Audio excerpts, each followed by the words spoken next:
तो ठीक है, कल हमने मतलब लास्ट वीडियो में हमने ठीक है ट्रिग्नोमेट्री चैप्टर फिनिश कर दिया। ठीक है, तो जिसने पहले वो चैप्टर नहीं देखा तो पहले वो चैप्टर पढ़ लेना। मैंने उसकी प्लेलिस्ट बना ली कम से कम। ठीक है, एटलीस्ट 22 वीडियोस तो हैं उसमें। ठीक है, तो उसमें मैंने आपको एनसीईआरटी करा रखी है, एक्स्ट्रा शीट करा रखी है। ठीक है, ये सारे उसमें कंप्लीट हैं। तो आज हमें पढ़ना है, मतलब ये चैप्टर 8 था, आज हमें पढ़ना है चैप्टर 9। ठीक है, चैप्टर 9 का नाम है सम एप्लीकेशंस ऑफ ट्रिग्नोमेट्री। ठीक है, तो एप्लीकेशंस ऑफ ट्रिग्नोमेट्री हमें पढ़ना है। ठीक है, और अगर आपको डायरेक्ट ये चैप्टर पढ़ना है और आप पीछे का चैप्टर ज़्यादा नहीं पढ़ना चाह रहे तो 8.1 और 8.2 इनका बेसिक आना चाहिए, तब जाके आपको ये ज़्यादा दिक्कत नहीं होगी।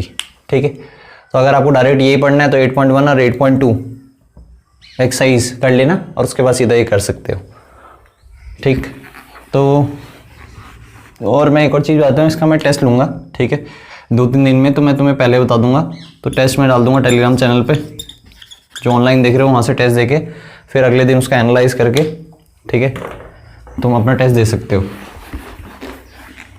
एप्लीकेशन ऑफ ट्रिग्नोमेट्री हमने स्टार्ट करा आज। तो एप्लीकेशन ऑफ ट्रिग्नोमेट्री में है क्या? ठीक है, ट्रिग्नोमेट्री का यूज़ कहाँ कहाँ आता है? अब सिंपल सी बात क्या है, बेसिक यूज़ क्या है इसका? जैसे मान के चलो कि ये कोई बिल्डिंग है, ये क्या है, कोई बिल्डिंग। ठीक है, ये कोई बिल्डिंग है और ये हमारी सरफेस है। सरफेस मतलब ठीक है अर्थ सरफेस। ठीक है, और ये समझ लो बिल्कुल स्ट्रेट है, ऐसे नहीं उबड़ खाबड़। ठीक है, और ठीक है ये बिल्डिंग का टॉप है और यहाँ पे मान के चलो कि मैं खड़ा हो रखा। ठीक है, अब वैसे मेरी पर्टिकुलर कुछ ना कुछ हाइट होगी, लेकिन ज़्यादातर केसेस में हम क्वेश्चन में क्या करेंगे, हम अपने को पॉइंट ऑब्जेक्ट मानेंगे। पॉइंट ऑब्जेक्ट मतलब बहुत छोटा, बिल्डिंग के कंपेरिजन में बहुत छोटा। ठीक है, तो जब मैं पॉइंट ऑब्जेक्ट मानूंगा तो मैं अपनी हाइट कुछ भी नहीं मानूंगा। ठीक है, तो यहाँ से जब अब मेरी आईज यही होंगी लगभग, तो यहाँ से जब मैंने बिल्डिंग के टॉप को देखा तो कुछ ना कुछ क्या बना होगा, एंगल बना होगा। तो जब नीचे से ऊपर देखूंगा मैं तो इसे कहते हैं एंगल ऑफ एलिवेशन। क्या कहते हैं इसे? Angle of elevation. जब तुम किसी ऑब्जेक्ट को ठीक ग्राउंड सरफेस से या किसी भी नीचे से ऊपर देखोगे तो एंगल ऑफ एलिवेशन बनता है। और जब ठीक है सेम यही चीज रिवर्स प्रोसेस भी हो सकता है। तुम यहाँ पे हो, देख लो, इस बार तुम कहाँ पे हो, यहाँ पे, और यहाँ से तुमने ग्राउंड पे कोई चीज देखी, समझ रहे, तुम यहाँ पे हो और तुमने ग्राउंड पे कोई चीज देखी, तो इधर देखो एक मिनट जरा। ठीक है, तो ये बनता है angle of elevation.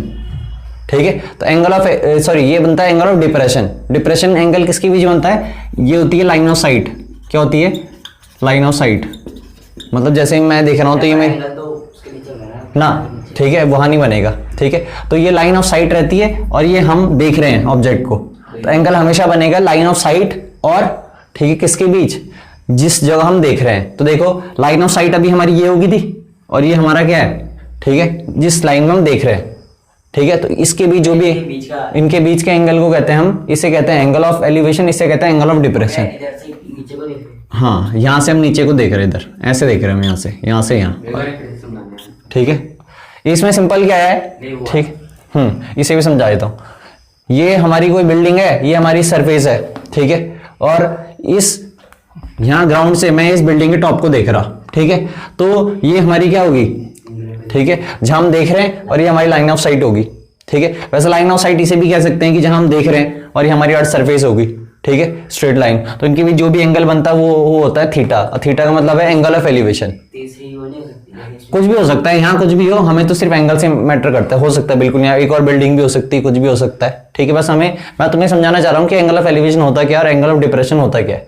Angle of depression क्या होगा, लाइन ऑफ साइड, सॉरी इसे भी कह सकते हैं, और ये हमारी क्या है, स्ट्रेट लाइन। तो इन दोनों की जो भी एंगल बनेगा वो बनेगा एंगल ऑफ डिप्रेशन। क्या बनेगा? Angle of depression. तो एंगल ऑफ डिप्रेशन, ठीक है, अब खुद बताओ, ये स्ट्रेट लाइन है, ये एक स्ट्रेट लाइन होती है हमेशा। ठीक है, तो ये स्ट्रेट लाइन है, ये भी स्ट्रेट लाइन है, तो दोनों पैरेलल है, ये थीटा है, तो ये भी क्या होगा, थीटा। क्यों? ठीक है, अल्टरनेटिव एंगल। तो ये तो ज्यादातर जब भी एंगल दिया रहेगा तो मतलब तुम्हें दिया यही एंगल रहेगा इनडायरेक्टली। ठीक है, तो ये हो गया, समझे? तो ये जितना एंगल होगा उतना ये भी होगा, तो हमेशा तुम्हें ध्यान रखना एंगल ऑफ डिप्रेशन में। बस एंगल ऑफ डिप्रेशन में ये है कि तुम ऊपर खड़े हो, ठीक है, और नीचे देख रहे हो। ठीक है, चाहे कहीं से भी देख रहे हो।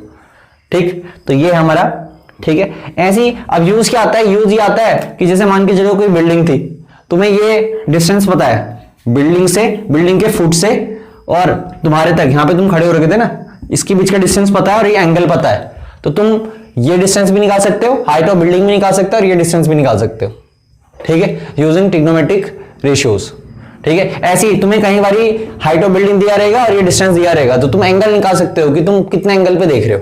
ठीक है, तो एप्लीकेशन ये है, इसका यूज है। वैसे तुम्हें मान के चलो कि ठीक है, ट्रिग्नोमेट्री का यूज यहाँ क्या है कि जैसे कोई बिल्डिंग है, कि बिल्डिंग है, ये हमारा क्या है, distance between foot of the building and यहाँ पे हम खड़े हो रखे, सही बात है। तो अगर तुम ये डिस्टेंस भी दे रखा और ये डिस्टेंस भी दे रखा, तो तुम ये एंगल निकाल सकते हो कि हम कितने एंगल पे देख रहे हैं बिल्डिंग के टॉप को। ठीक है, या तुम्हें अगर एंगल दे रखा है और ये दे रखा है, ठीक है, distance between foot of the building and जितना जहां पे तुम खड़े हो रखे, तो तुम क्या निकाल सकते हो, हाइट ऑफ बिल्डिंग निकाल सकते हो। और जो ये ना, ये 90 डिग्री एंगल बनाता है, ये हमेशा 90 डिग्री बनाएगा। ठीक है, ये हमेशा, ये तो मतलब वो बेस हो गया, वो हो गया परपेंडिकुलर। हाँ बिल्कुल बिल्कुल, ठीक है, वो लॉजिक वही चलते रहेगा जो पुराना है। ठीक है भाई, इसमें एंगल आ गया। हाँ, तो ये मैंने तुम्हें समझाया एंगल ऑफ डिप्रेशन और ठीक है एंगल ऑफ एलिवेशन। अब इतना तो तुम्हें बेसिक पता ही है, बेसिक नहीं पता तो पहले वीडियोस देख लेना पुरानी वाली ट्रिग्नोमेट्री की। ये 90 है तो 90 के सामने होता है हाइपोटेन्यूज। अब जैसे ये एंगल हो गया थीटा, तो थीटा के सामने हो जाएगा परपेंडिकुलर, और थीटा 90 के बीच में होता है बेस। क्या होता है, बेस। अब पाइथागोरस थ्योरम भी पता होनी चाहिए, तो पाइथागोरस थ्योरम कहती है h² = p² + b²। इतना तो पता ही होना चाहिए। ठीक है, और बेसिक क्या पता होना चाहिए कि साइन, ठीक है, मैंने एक बताया था ना, पंडित बद्री प्रसाद, ठीक है, हर हर भोले, ठीक है, सोना मतलब साइन, चांदी मतलब कॉस, तोले मतलब 10, तो साइन का फॉर्मूला होता है p/h, इतना पता होना चाहिए। कॉस का b/h, 10 का p/b, ये पता होना चाहिए। साइन का होता है कॉसेक, तो कॉसेक जितना भी एंगल होगा, कॉसेक थीटा का h/p, सेक थीटा का कितना होगा h/b, और कॉट थीटा का कितना होगा। ठीक है, तो ये पता होना चाहिए, ये पता होना चाहिए बेसिक, ये पता होना चाहिए, और आपको ट्रिग्नोमेट्रिक टेबल लेना होनी चाहिए। साइन 45 कितना होता है, कॉस 45 कितना होता है, टेन 45 कितना होता है। तो बस अगर आपको इतनी चीजें पता तो आप इस चैप्टर को आराम से कर लोगे। ठीक है, ठीक, तो ये समझ में आ गया मैंने क्या बताया।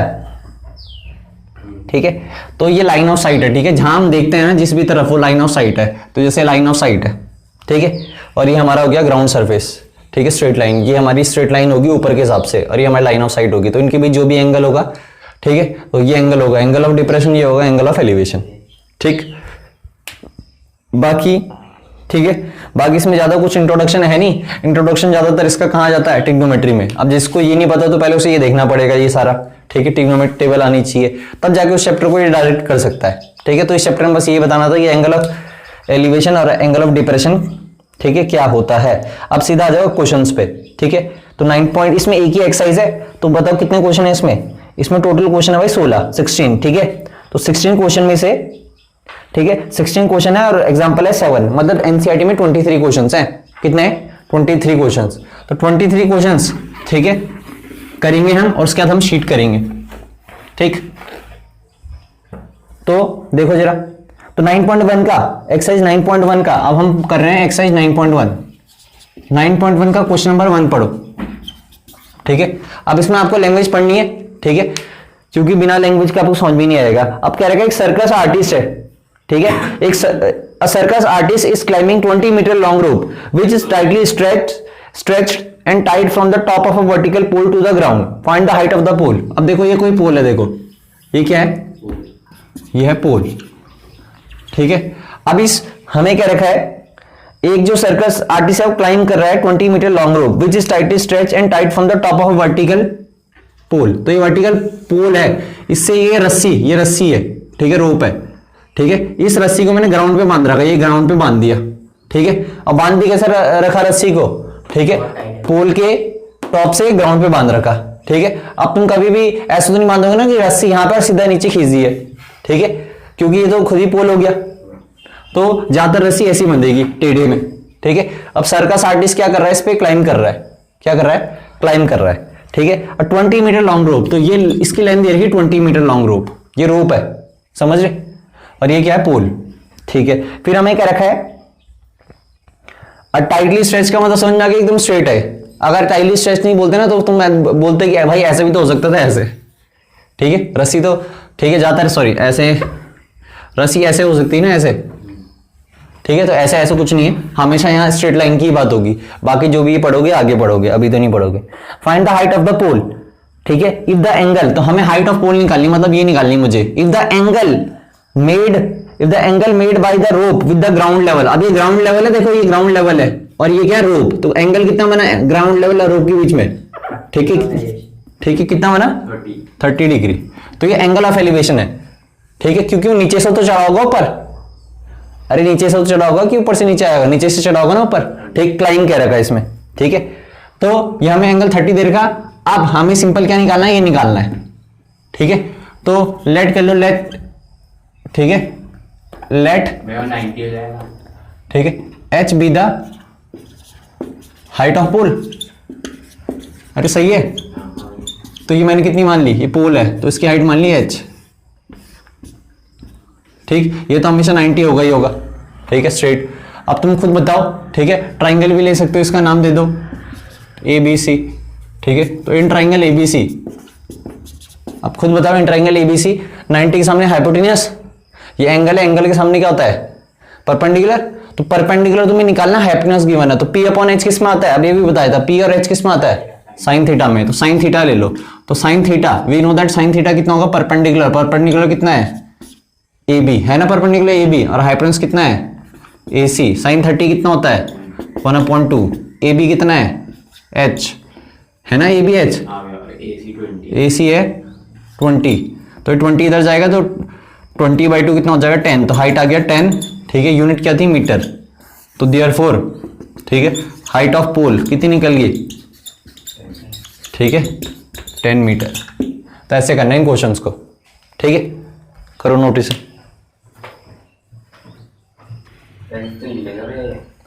अब हमारा जो सेकंड क्वेश्चन है, ठीक है, वो काफ़ी इंपॉर्टेंट क्वेश्चन है, कई बार ये आ रखा है, ठीक है, और जो हम प्रैक्टिस शीट करेंगे अभी एनसीईआरटी करने के बाद, तो वहाँ भी ऐसे क्वेश्चन आएंगे। तो क्वेश्चन क्या करे, ट्री है, अब देखो जरा इधर ध्यान से, ये कोई ट्री था, ठीक है, ये पूरा क्या था ट्री, ठीक है, हमें कह रखा tree breaks due to storm and broken part bends हो the top of the tree. अब जैसे ट्री है, अब ये टूट गया, तो बच्चे क्या करते हैं एकदम इसे बीच से तोड़ देते हैं, ठीक है, तो ऐसा उसने तो नहीं कहा रखना एकदम बीच सेंटर से टूटा, तो मैंने माना कि यहां से ही टूट गया, समझे भाई। तो ये पूरा जो ब्रोकन पार्ट है वो ऐसा आ जाएगा, ये ग्राउंड सरफेस है, ये क्या है ग्राउंड, अरे समझ रहे, तो जो ब्रोकन पार्ट है ये ऐसे लटक जाएगा नीचे। तो ट्री का टॉप क्या है, ये ट्री का टॉप है, ये ट्री का टॉप है, समझे।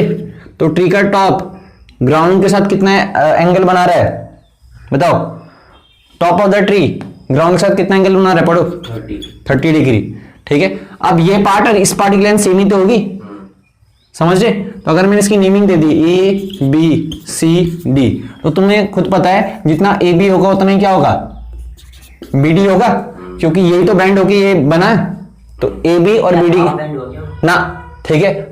हमें नहीं पता कि हाफ हुआ कि क्या हुआ, हम हाफ नहीं मानेंगे, ठीक है। अगर वो बोलते 20 से टूटो तब होता हाफ, ठीक है। ये पूरा ट्री है, ठीक है।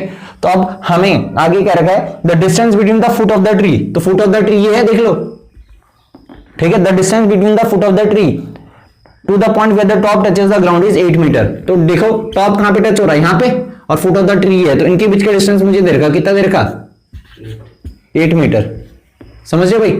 तो ये दे रखा है। अब आपको निकालनी है हाइट ऑफ द ट्री, आपको फाइंड क्या करनी है, अब बताओ हाइट ऑफ द ट्री क्या है, हाइट ऑफ द ट्री है AC, ट्री तो पूरा था, ठीक है। हाइट ऑफ द ट्री है AC, तो AC निकालने के लिए तुम्हें क्या निकालना पड़ेगा, AB प्लस BC, या AB प्लस BC, सही बात है। तो ये तुम्हें निकालना है। तो पहले हम छोटा ट्राइंगल लेंगे, BC निकालेंगे, क्या निकालेंगे BC। अब देखो इन ट्राइंगल, ठीक है, BCD, कौन सा ट्राइंगल लिया BCD, ठीक है। तो BCD ट्राइंगल लिया, तो ये एंगल के सामने क्या है परपेंडिकुलर, तो परपेंडिकुलर तुम्हें क्या करना है निकालना है, और बेस तुम्हें क्या है पता है, तो परपेंडिकुलर निकालना है, बेस पता है, तो P और B किस में आता है 10 में, तो 10 30 इक्वल टू परपेंडिकुलर, परपेंडिकुलर कितना है BC, ठीक है। और ये कितना है CD, बेस कितना है CD, 10 30 कितना होता है 1/√3। BC तो हमें कैलकुलेट करना है, CD कितना है 8 मीटर, तो BC कितना आ गया 8/√3 मीटर, ठीक है भाई। अब BC तो निकल गया, BC निकल गया, अब क्या निकालना है AB। अब जरा इधर देखना, AB किसके बराबर है, अब AB में तो ट्राइंगल बन ही नहीं रहा, ठीक है। तो AB लेकिन किसके बराबर है, BD के बराबर है, क्यों है? क्योंकि ये ब्रोकन पार्ट ही तो नीचे आया था, तो A B equal to B D मुझे पता है, तो अगर मैंने बी डी निकाल दिया तो ए बी भी उधर ही निकलेगा। तो अब मैं बी डी निकालूंगा, तो बी डी क्या हमारी हाइपोटेन्यूस। अब हाइपोटेन्यूस तुम्हें क्या करना है, निकालना है, और तुम्हें क्या पता है, बेस। तो हाइपोटेन्यूस और बेस किस में आता है, कॉस में, समझे? तो इन ट्राइंगल फिर से बी सी डी, ठीक है, कॉस लूंगा मैं, cos 30, कॉस सेक भी ले सकते हो, कॉस भी ले सकते हो, कुछ भी लो, बात सेम है, ठीक है। तो cos 30 ले लिया, तो बेस अपॉन हाइपोटेन्यूस, तो बेस कितना है इसका 8, और हाइपोटेन्यूस हमें निकालना है बी डी। तो cos 30 कितना होता है, cos 30 होता है √3/2 इक्वल्स टू, ठीक है, equals to 8 upon B D. तो बी डी यहाँ आ जाएगा, तो यहाँ से बी डी निकल जाएगा आपका 16/√3 मीटर, सही है। अब बी डी कितना होगा, ए बी के बराबर। इसका मतलब ये लिख सकता हूं कि भाई यहां से जितना बी डी निकला, ठीक है, तो बी डी इक्वल्स टू क्या हो जाएगा, अब ये तुम खुद लिख देना, therefore B D equals to A B equals to 16/√3। तो अब तुम सीधा यहां पे पुट कर दो, तो ए बी कितना है, ठीक है, यही तो ए बी है, बी डी और ए बी बराबर थे, तो यहां लिख दिया 16/√3 प्लस बी सी कितना था 8/√3।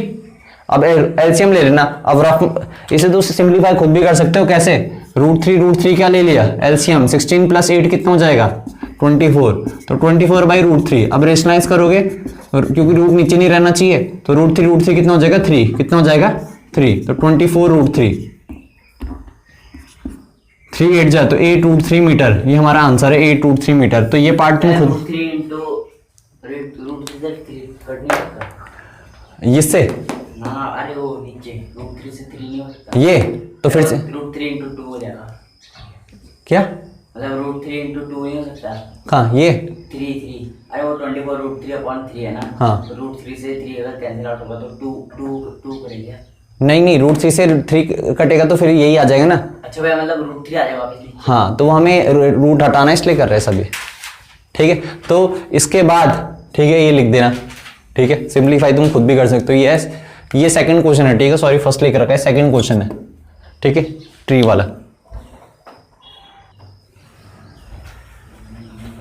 तो इसके बाद हम करेंगे थर्ड क्वेश्चन। ये क्वेश्चन कई बार आ रखा है, ये ट्री वाला की ब्रेक हो गया, ठीक है, तो ये से ज़रा ध्यान से कर लेना, ठीक है। अब हम करेंगे 9.1 का क्वेश्चन नंबर 3। तो 9.1 का क्वेश्चन नंबर 3 क्या रखा है, a contractor plans to install 2 slides for the children to play in a park. तो उसे 2 स्लाइड्स क्या करनी है, लगानी है, ठीक है, एक पार्क में, for the children below age 5 years. तो बिलो एज 5 ईयर्स के लिए, बिलो एज 5 ईयर्स के लिए एक लगानी है कि जो 5 साल से छोटे बच्चे हैं उनके लिए स्लाइड लगानी है, और एक लगानी है, ठीक है, अच्छा sorry, below age of 5 years के बाद उसने क्या रखा, she prefers to have a slide whose top is at a height of 5 metre. तो 5 साल से छोटे बच्चे के लिए उसने कहा कि उसका जो टॉप है वो कितने हाइट पे रहेगा, 1.5 मीटर, समझे। तो ये मेरा हो गया, ठीक है, उस स्लाइड की हाइट, ठीक है। तो ये हमें 1.5 मीटर कह रखी है। फिर आगे क्या रखा है, and is inclined at an angle of 30 degree to the ground. और ग्राउंड के साथ कितना इंक्लाइंड होगा ये, 30 डिग्री, ठीक है। तो जो स्लाइड है ग्राउंड के साथ कितना एंगल में आ रही है, 30 डिग्री, ठीक है। ये 5 साल से छोटे वाले बच्चों के लिए है, ठीक है। फिर क्या रखा है, whereas for elder children she wants to have a steep slide at a height of 3 metre. अब बड़े बच्चों के लिए उसने बोला कि स्टीप स्लाइड मतलब थोड़ी ऐसी एकदम, ठीक है। स्टीप स्लाइड का मतलब ये होता है, ठीक है, एकदम डाउन, और ये एकदम नॉर्मल है। तो स्टीप स्लाइड के लिए उसने कहा कि उसकी हाइट कितनी है, फिर उसकी हाइट होगी फिर 3 मीटर, कितनी होगी 3 मीटर, ठीक है। She wants to have a steep slide at height of 3 metre and incline at an angle of 60 degree. अब मैं तुम्हें एक चीज बता देता हूँ, ठीक है, कॉमन सेंस, इधर देखो, जब ये ऐसे बनेगा बहुत दूर तो ये एंगल छोटा होगा, और जब अगर मैं इसी को ऐसे बनाऊंगा ना तो ये एंगल क्या होगा, बड़ा होगा, तो 90 के पास होगा। मतलब जैसी लाइन 90 के क्लोज आ रही है ना, और तो ये एंगल 90 के बराबर होगा, और जितना ये एंगल 90 से दूर रहेगा उतना वो एंगल बड़ा होगा, ठीक है। ये जरा दिमाग लगा रहे हैं, आगे वाले क्वेश्चन में भी कॉमन सेंस यूज आएगा। तो ये 60 डिग्री, ये तो 90 डिग्री होगा ही होगा, ठीक है, ये भी 90 डिग्री है ही है। ये क्या है, ठीक है, ये है फॉर एल्डर चिल्ड्रन। एल्डर मतलब जो 5 साल से बड़े, तो एल्डर चिल्ड्रन का फिगर ये है और ये बिलो 5 इयर्स के लिए है। तो अब हमें बताना है what should be the length of the slide. तो मैंने दोनों केस में लेंथ ऑफ स्लाइड निकालनी है। तो ये तो स्लाइड है और ये दूसरी स्लाइड है, तो लेंथ ऑफ स्लाइड इसमें हमें ये निकालना है। तो इसका नाम दे दो ABC, ठीक है। तो इसमें फाइंड क्या करना है, AC क्या है, स्लाइड की लेंथ है, किसमें, ये 5 साल से छोटे वाले बच्चों की स्लाइड है, ठीक है।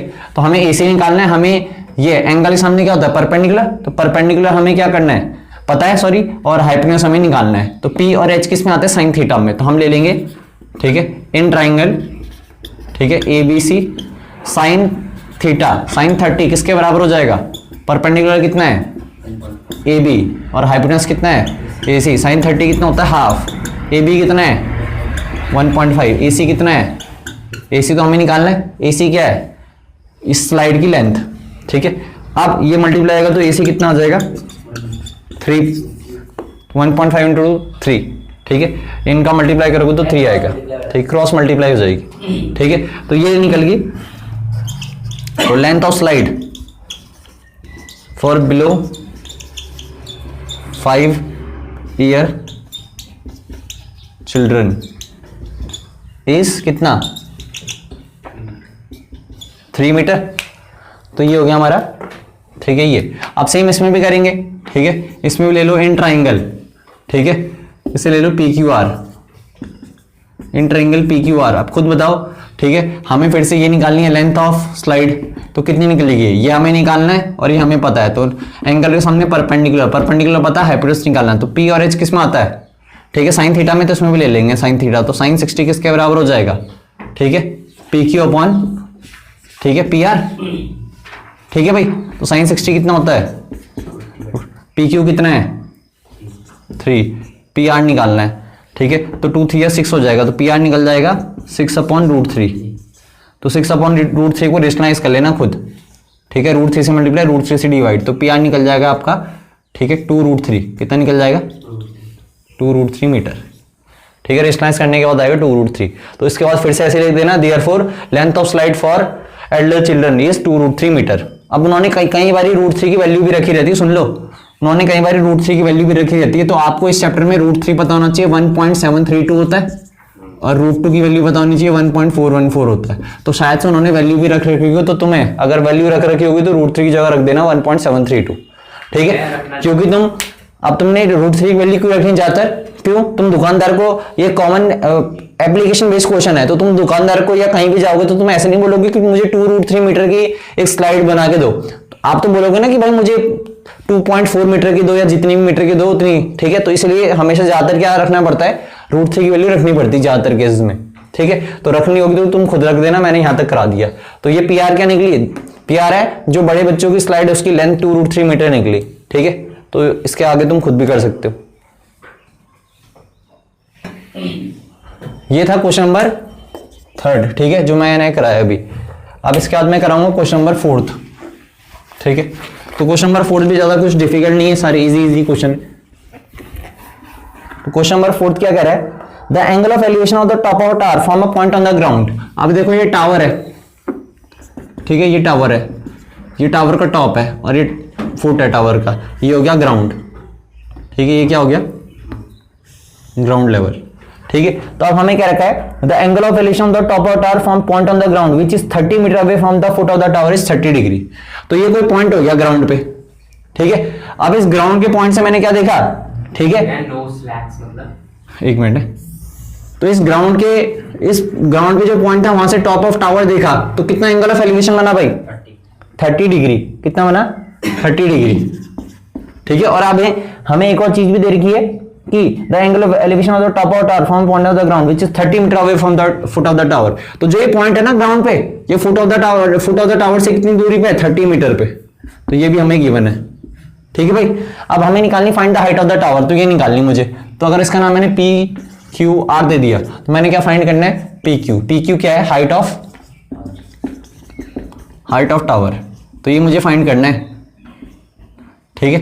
ये है क्वेश्चन मार्क, ठीक। तो मैं क्या करूंगा, अब इधर देखो, ठीक है, ये है 4th क्वेश्चन। तो बस सब कुछ बहुत आसान है। तो इन ट्राइंगल सीधा ले लो PQR, ठीक है। एंगल के सामने क्या होता है, परपेंडिकुलर निकालना है, बेस पता है, तो परपेंडिकुलर बेस किस में आता है 10 में, तो 10 30 किसके बराबर हो जाएगा पी क्यू अपॉन, ठीक है क्यू आर, 10 30 कितना होता है 1 अपॉन √3, ठीक है पी क्यू कितना है, पी क्यू फाइंड करना है, क्यू आर कितना है 30, तो यहाँ चल जाएगा तो 30/√3 इक्वल्स टू पी क्यू, ठीक है। तो रेशनलाइज करना आता ही है, ठीक है पी क्यू, ठीक है। तो यहाँ से निकल कितना जाएगा, ठीक है, तो √3 इंटू √3 3 हो जाएगा, 3 10 जा तो 10√3 इक्वल्स टू, तो पी क्यू निकल गया आपका ये, ठीक है। यूनिट लिख देना मीटर, ठीक है। देयरफॉर इसके बाद लिख देना देयरफॉर हाइट ऑफ टावर, ठीक है, हाइट ऑफ टावर कितनी है 10√3 मीटर, सही है, ठीक है भाई। तो ये हो गया आपका क्वेश्चन नंबर 4, ठीक है, बहुत आसान था, ठीक है, ये आप आराम से कर सकते हो, ठीक है। अब 5th क्वेश्चन देखो जरा,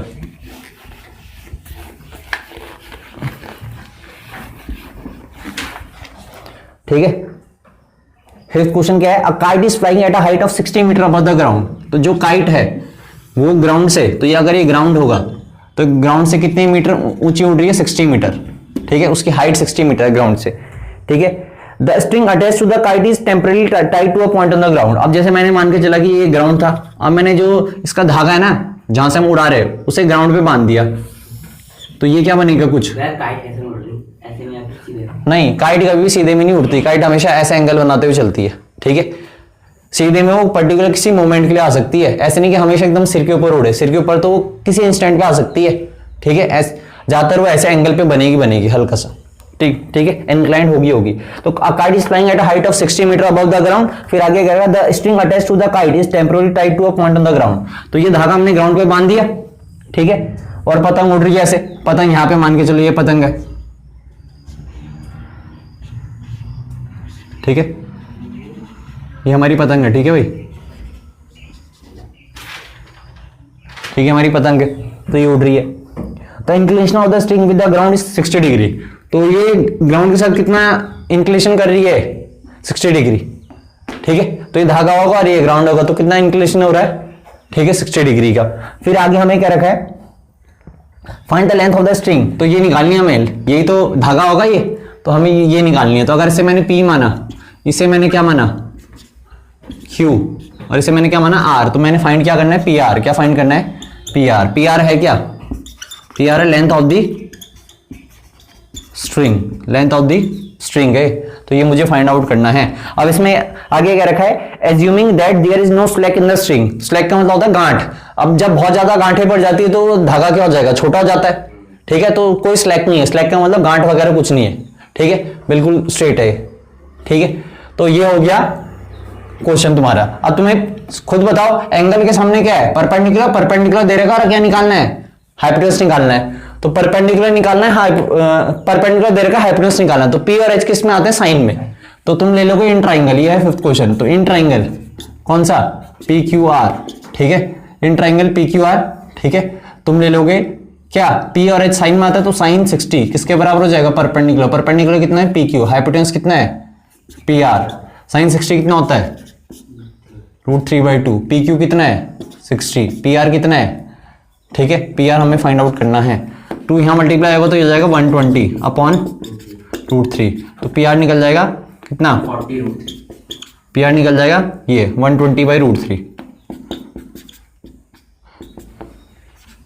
120/√3। अब रेशनलाइज कर लेना, तो रेशनलाइज कैसे होता है, √3 से मल्टीप्लाई, √3 से डिवाइड, तो √3 इंटू √3 कितना हो जाएगा बताओ, 340 जा, तो 40 √3 क्या आ गया तुम्हारा,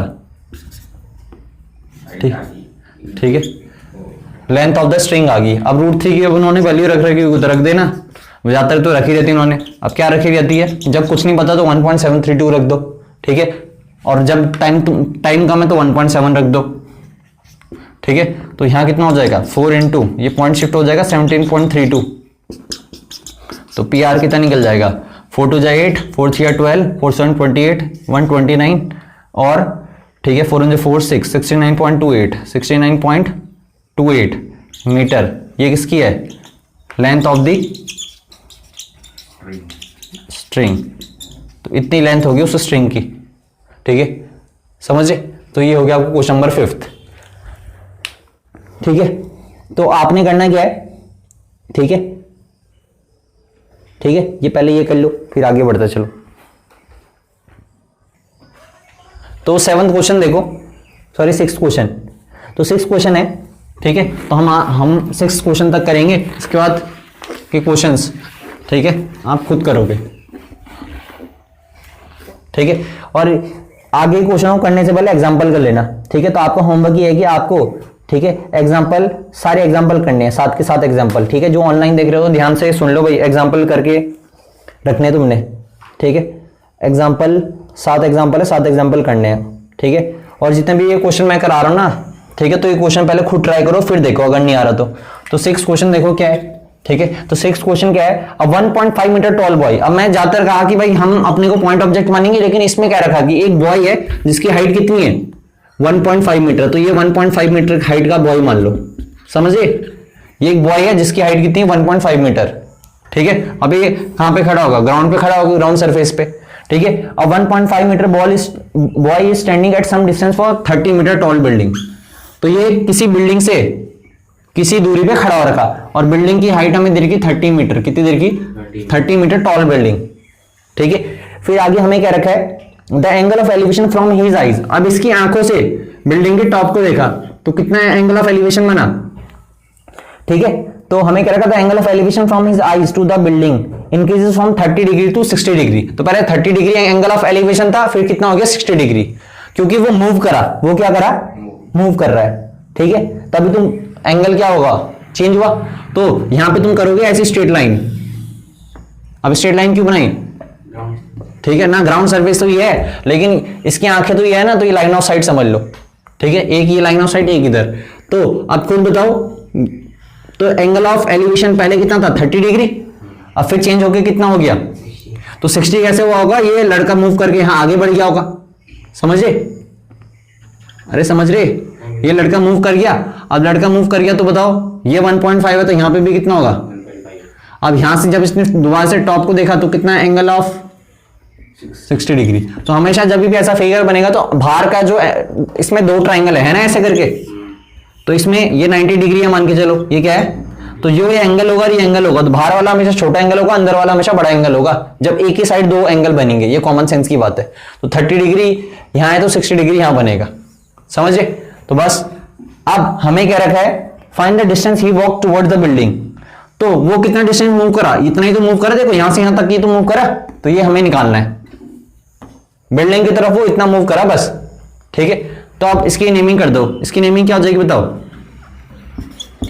ए बी सी, ये 90 है, ठीक है, और ये भी 90 हो जाएगा, ठीक है। और ग्राउंड सरफेस ये है, ठीक है, A B C D E F और ये हो जाएगा जी, सही है भाई। हमें फाइंड क्या करना है, ध्यान रखना है, ए बी क्या निकालना है, अरे ए बी निकालना है, और ए बी किसके बराबर होगा, इधर देख जरा, ए बी किसके बराबर होगा, एफ जी के। तो ए बी किसके बराबर होगा, तो अगर मैंने एफ जी निकल गया तो ए बी भी निकल जाएगा। अब कैसे निकलेगा इधर देखो, ठीक है, 6th क्वेश्चन। तो इन ट्राइंगल, ठीक है, सबसे पहले ले लो कौन सा, ठीक है, ये छोटा वाला ट्राइंगल, छोटा वाला ट्राइंगल कौन सा है, ठीक है, E D G, in triangle E D G. तो ई डी जी में तुम पहले जी डी निकालोगे, क्या निकालोगे, जी डी, ठीक है। जी डी कैसे निकलेगा, ठीक है, जी डी निकालना है, ये क्या है, एंगल के सामने क्या है, परपेंडिकुलर, और ये बेस, तो परपेंडिकुलर बेस किस में आता है, 10 में, तो 10 60 कितना हो जाएगा, 10 60 हो जाएगा आपका E D upon G D. 10 60 कितना होता है, √3, ई डी कितना है 30। अब ई डी कितना है ये ध्यान रखो, अब ई डी तो हमें पता ही नहीं ना, तो ई डी हम कैसे निकालेंगे, 30 मीटर पता है क्या था, 30 मीटर तो टोटल हाइट थी है, ठीक है। अब ई डी कैसे निकलेगा, अब ई डी के लिए तुम यहाँ पे दिमाग लगा सकते हो, 6 यहाँ पे उसकी हाइट होगी ना 1.5, हाँ, तो ई डी कैसे निकलेगा, ई डी के लिए हम करेंगे ई सी माइनस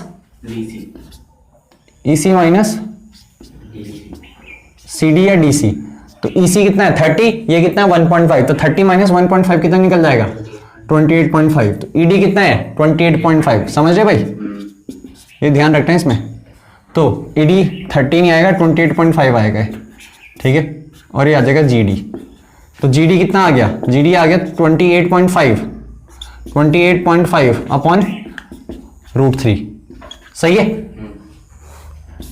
अब ये छोटे ट्राइंगल से तुम्हें ये फायदा मिल गया कि जीडी पता चल गया। अब लो बड़ा ट्राइंगल। बड़ा ट्राइंगल क्या है, ठीक है, इसे क्वेश्चन फर्स्ट मान लो। अब बड़ा triangle in triangle E D F, कौन सा, ई डी एफ, और ये स्ट्रेट लाइन है, ठीक है, straight line E D F. अब खुद बताओ ई डी एफ में, ठीक है, तुम क्या करोगे, ठीक है, ई डी एफ में ई डी पता है और तुम्हें क्या निकालना है, डी एफ। डी एफ में से भी तुम्हें जी डी पता है, तो वो अब हो जाएगा। तो in triangle E D F में, ठीक है, 10 30, अरे हो जाएगा ना, ये ऐसे देख लो, ठीक है, ये एफ है, ये कितना है ई, ये कितना है डी, तो ये एंगल हमें 30 डिग्री दे रखा, तो 10 30 किसके बराबर हो जाएगा, परपेंडिकुलर। ई डी कितना है 28.5, सही बात है। और बेस कितना है डी एफ है, बेस डी एफ, और डी एफ को आप क्या लिख सकते हो बताओ, F G plus G D, और जी डी की जगह क्या लिख सकता हूं, चलो अगले स्टेप में लिख देना। तो 10 30 कितना हो जाएगा बताओ, 1/√3। तो 1/√3 की मल्टीप्लाई एफ जी के साथ करूंगा तो कितना हो जाएगा 1/√3 एफ जी, और 1/√3 की मल्टीप्लाई किसके साथ करूंगा, जी डी। जी डी कितना था 28.5 अपॉन √3, ठीक है, इक्वल टू यहां क्या बचेगा, ठीक है भाई। अब यहां से सॉल्व कर लो, तो √3 कितना हो जाएगा, तो ये हो जाएगा 1 अपॉन √3 एफ जी, ठीक है। अब ये शॉर्टकट से भी हो सकता था, मैंने लंबा कर दिया, ठीक है। 10 30 1 अपॉन √3 28.5 √3, ठीक है। जी डी कितना निकलना था, तो ये और शॉर्टकट से हो जाना था, ठीक है। वैसे होने के लिए यहां से भी हो जाएगा, क्या करो, ठीक है, 1 अपॉन √3, ये 1 अपॉन √3 आएगा, √3 इसके साथ जाएगा तो कितना होगा, 28.5 इंटू √3, समझ में आएगा। 1 अपॉन √3 आएगा तो √3 क्रॉस मल्टीप्लाई होगा, ये इधर जाएगा तो एफ जी, तो एफ जी तो हमें निकालना है ना, जी डी कितना है 28.5 अपॉन √3, ये उधर जाएगा तो एफ जी कितना निकल जाएगा 28.5 इंटू √3 माइनस 28.5 अपॉन, समझे। अब इसके नीचे कितना है 1, तो √3 और 1 का एलसीएम कितना आ जाएगा, ठीक है, √3 आ जाएगा। अरे आप कर लोगे, ठीक है। अब हमें निकालना क्या था, हमें ए बी निकालना है, डिस्टेंस कितना मूव करा उसने टावर की तरफ, तो इतना ही तो मूव करा था, तो ए बी किसके बराबर है एफ जी, तो एफ जी जितना आएगा उतना ही ए बी आएगा। अब यहां पे बता रहा हूं, ठीक है, तो इसे एलसीएम ले तो कितना आ गया है एफ जी इक्वल √3 1 और का एलसीएम आएगा √3, फिर √3 इंटू √3 3 हो जाएगा, तो 3 की मल्टीप्लाई इसके साथ करो 28.5 के साथ, ठीक है। तो 28 3 जो होता है आपका कितना, ठीक है, 84, और 0.5 इंटू 3 1.5, तो कितना हो जाएगा 85.5, सही है। और यहां पे आ जाएगा माइनस का, अब माइनस कर दो इससे, तो एफ जी कितना आ जाएगा 0.5, ये 0.0 आ जाएगा, ठीक है। 15 में से 8 किया तो 7, ठीक है, और कितना 57 आ जाएगा, 57 अपॉन √3 से मल्टीप्लाई √3 से डिवाइड, तो ये आ जाएगा आपका 19√3 मीटर, और जितना एफ जी होगा उतना ही क्या होगा ए बी होगा। अब √3 जो वैल्यू डालनी हो तो डाल देना 1.732, ठीक है। तो आपने होमवर्क मैंने बता दिया क्या करना है, 6 क्वेश्चन मैंने बता दिए, पहले एग्जाम्पल कर लेना और फिर इसके आगे 7th 8th 9th 10th कर लेना, ठीक है। तो आपके टोटल क्वेश्चन हो गए लगभग 10-11। तो ये जो ऑनलाइन देख रहे हैं उनका होमवर्क है, सारे एग्जाम्पल, और इसके बाद 6 मैंने करा दिए, 6 के बाद 7 8 9 10,